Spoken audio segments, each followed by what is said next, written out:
I want you to remember something, that spirituality goes a long way. Spirituality goes a long way. Ku humelela ka munhu a ku le ka ku tirha ka yena, ku humelela ka munhu a ku le ka leswi ka mavonelo ya yena, ku humelela ka munhu xikwembu xi teke vutomi bya munhu xi endla munhu. That is why xikwembu xi ku munhu is a living soul.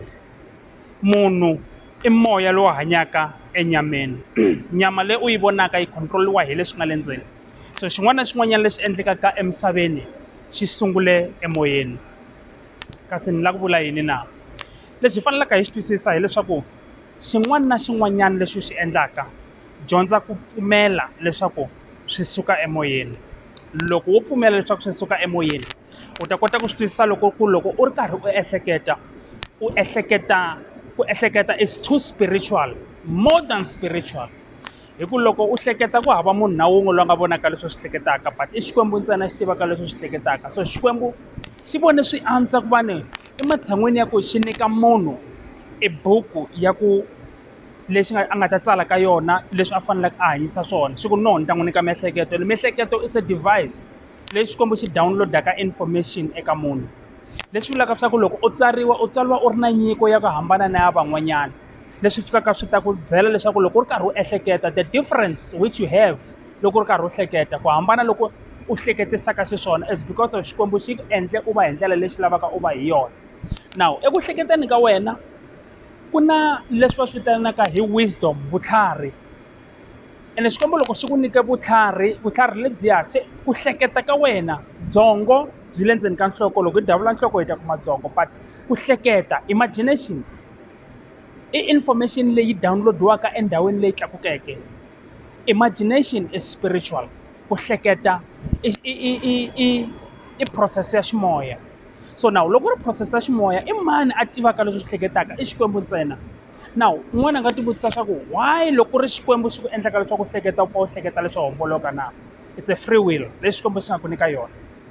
So your intelligence leyi xikwembu xi nga ku nyika yona, it surpasses everything, yi tlula swilo hinkwaswo. Loko u languta around you u ta vona swilo swa ku hambanahambana hi le michini leyi, hi laha mabetri lawa, ku na ti-flying machine, ku na timovha. Hinkwaswo leswi swi suka kwini? Swi suka miehleketweni ya munhu. Siku leri a nga swi hleketa munhu yaloye it was too spiritual, and then a hetelela munhu yaloye a tshemba leswaku leswi a swi hleketaka a swi vonaka miehleketweni ya yena a nga swi tisa swi ta voniwa hi matihlo ya nyama. Now ku xaniseka ka wena namuntlha it's not because of ho va na badi, it's because of leswi u swi hleketaka. U tshame ngopfu na vanhu nkarhi wun'wanyana lava vulavulaka leswi kalaka swi nga ri na mpfuno wa nchumu, kumbe wena n'wini loko u ri karhi u hleketa u ti pfalela eka xikomichana lexitsongo kumbe eka xindichana lexitsongo kumbe eka xibaketana lexitsongo u hleketa katsongo. Now is the time la ta ku pfuna ku i nkarhi wa ku sweswi tlanga game na tiplayara letikulu, sungula ku hleketa big. U hleketa kota ku humelela ka munhu ku sukela ka ku hleketa ka ku u ti vona u owna bank ku ri ku swi tiva kahle ku bank yi ownwa hi vanhu lavakulu kumbe ti-millionaires kumbe ti-billionaires. U sungula ku ti vona u owna a pharmaceutical company, u sungula ku ti vona u owna an engineering company. Loko u ri karhi u hleketisa swilo swoleswo, thinking big, swi ku endla ku nawe u sungula kusuka eka stage lexi u nga ka xona xa ku hleketa, and u sungula ku va ni u pfula broad ti-channel ta ku ni nga endlisa ku yini ku ya fika lava van'wanyana va nga fika kona. So as an African child, tanihi munhu wa ntima, hi fanele ku sungula ku hleketa ngopfu hi huma eka laha hi nga pfaleriwa kona, because mental slavery, hi slaveriwe ngopfu emiehleketweni to a point ya ku hi nga koti ku pfula ti-channel ta ku ya henhla. Xikwembu lexi xi khongelaka a xi na magic. Xikwembu lexi khongelaka xo va na masingita. Loko wo tshemba u pfumela ku hinkwaswo leswi nga le ku endlekeni swi sukele emoyeni, hinkwaswo leswi hi swi vonaka swi nga create-iwa swi sukela eka miehleketo ya munhu. Loko munhu a ri karhi a hleketa a ri spiritual, xikwembu xi n'wi feed-a information leyi vonaka hi xona xikwembu na wena ntsena loko u pfale matihlo u swi vona swilo leswi u swi hleketaka. That is the way of thinking. Hi fanele hi shifta maehleketelo ya hina tanihi vanhu, hi tshemba xikwembu eka xin'wana na xin'wana lexi xi endlaka. Ni kombela ku pfuna vanhu laha, ku na swilo swinharhu leswi hosi Yesu a nga swi tela emisaveni. Number 1 i tele ku ta hi tivisa leswaku ku na tatana loyi nga le tilweni. Number 2 i tele ku ta hi faka emfungweni wa matilo loko n'wi amukela mavito ya hina ma tsaliwa etilweni. Number 3 protection, i hi sirhelelaka lava lwaka na hina loko hi ri karhi hi plana big. a hi hinkwato tinyimpi leti hi nga ta ti hlula ta ximoya kambe hi ni dya yena manjhe loko hi vitana vito ra yena a hi lwela hi nga swi balekela leswaku na valoyi hi nga swi balekela leswaku na vanhu va ku a va hi navelele swinene van'wani va famba va celela mimirhi laha hi tshamaka kona hinkwaswo leswi va vitana ti-incarnation ta ma-devil worship na ma-satanism va nghena va downloada ti-covenant eka mfumo ya sathani ku va talwa na hina now hosi yesu ni tetele swilo swinharhu number 1 i ku va a hi ponisa a hi byela hi ku ku na tatana loyi a nga le tilweni number 2 a tsala mavito ya hina loko hi n'wi amukela eka buku ya vutomi number 3 protection i ku protecta loko u endla yini what is the need ya ku hosi yesu a ku protecta ku ri ku a wu na mpfuno wa nchumu laha misaveni i ku protecta ku ri while you are dreaming big while you are taking an action lava lwaka na wena va lwa na yena lava hoxaka matlhari eka wena u ma tlherisela eka vona hi ku vula rito ntsena na ku khongela lava lwaka na wena va lwaka na ku humelela ka wena va lwaka na future ya wena va va nga halu na wena va va va ri karhi va lwa na yena because wena the potential leyi xikwembu xi nga ku nyika yona the spirituality leyi xikwembu xi nga ku nyika yona the download and the dire understanding of the spiritual things is too high vanhu loko va ri karhi va lwa na wena a va halwi na wena va lwa na yena va to vona loko va ri karhi va lwa na wena va wa hi wun'we loko va ta hi matlhelo hinkwawo va wa hi wun'we hileswaku yena i wa hi tiva purpose leyi a nga ku tisela yona emisaveni vanhu va lava ku ku wisa ku ri ku purpose leyi u nga tela yona vona a va yi tivana na xikwembu so I am here to advise someone ku loko u hleketa ku endla something don't hesitate u nga kanakani go for it because loko u swi hleketa a hi wena u swi hleketaka is the information being given to you by God himself because the information leyi u yi hleketaka mihleketo a hi ya wena mihleketo it's spiritual lexi nga xa wena i byongo mara mihleketo leyi hleketiwaka hi byongo a yi hume eka wena yi huma eka ndhawu leyi u nga yi tiveki learn to trust in God learn to have faith and xin'wana na xin'wana lexi u nga talaka ku xi endla hi ku pfumela u tshemba trust me swi ta endleka ni tshembi swi ta endleka tanihiloko va ri karhi loko u ri karhi u khongelela vana lava wena ku lava lwaka na wena ku a swi tlheleli eka vona leswi swi tlhelerisaka xiswona na ku humelela ka wena swi ta tisa swona loko u ri karhi u endla u ri karhi u tshemba xikwembu swi ta endlekisa sweswo hikuva bibele ku byela kahle ku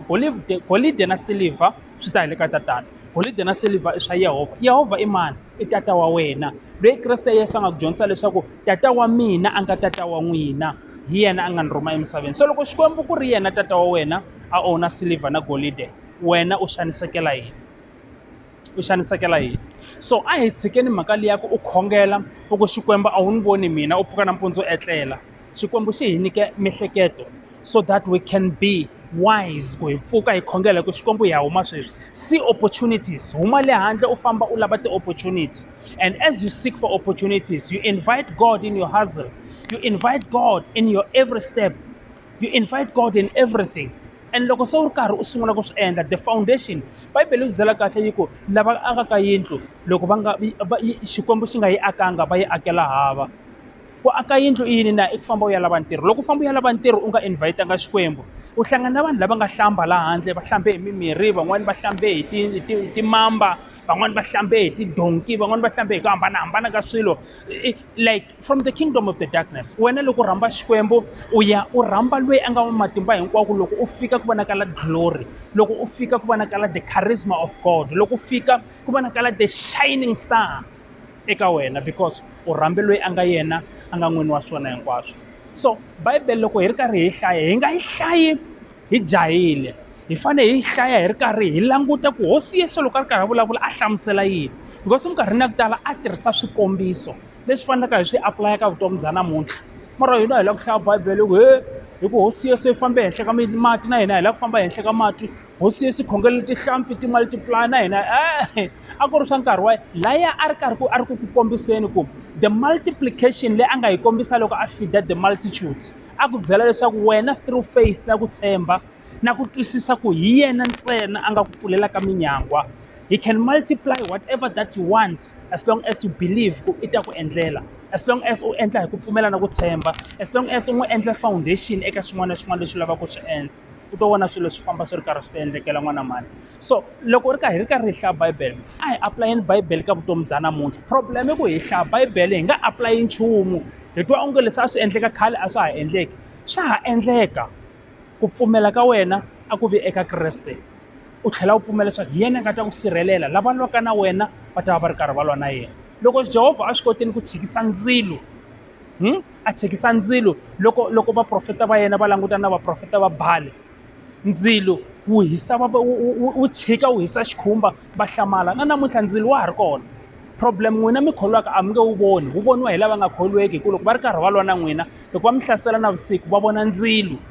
lowu mi sirheleleke. Mara n'wina mi khongelaka ndzilo lowu mi wu vitanaka mi wu voni, mara wu vona hi lava lwaka na n'wina. Vamakwerhu ku na vutomi laha handle. Xikwembu xi mi pfuni ku ya emahlweni xi mi pfula matihlo ya ximoya. Mi swi tiva leswaku leswi mi swi vitanaka swa endleka. Leswi mi swi vitanaka swa endleka. Ku khongela ka n'wina ma-devil worship na ma-satanism na ma-devil na ti-agent ta Satan ta swi vona. N'we mi twa ku mo khongela ntsena, xikhongelo xi na matimba ngopfu. Loko u khongerile ndzilo lowu va wu vonaka we a wu voni hi ku ndzilo lowu wu hume enon'wini wa wena. Loko se va ta va ku va hlasela wu etlele va hlangana na ndzilo va ku famba tinyanga, hi ku u famba na nyanga leyikulu ku nga Yehova. Xikwembu xi ku pfuna.